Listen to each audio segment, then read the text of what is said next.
Nonvascular cryptogams are crucial for several ecosystem functions.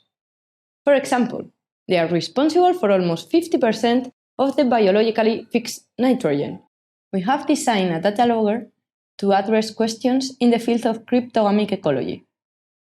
The method allows measuring in situ the period these organisms remain hydrated, relating bryophyte activity with environmental conditions.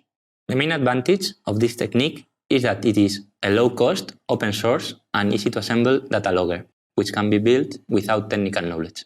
The method can be applied to a wide range of model ecosystems and organisms, from biocrust in drylands to peat bogs in boreal regions. Prepare a soldering iron and a spool of wire. Wait for the soldering iron to heat up and moisten the cleaning sponge.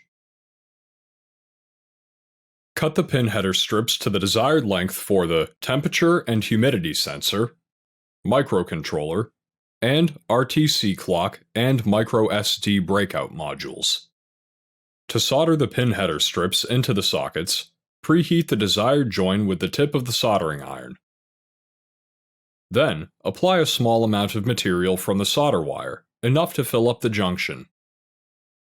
Finally, remove the soldering iron and wait for the junction to cool down.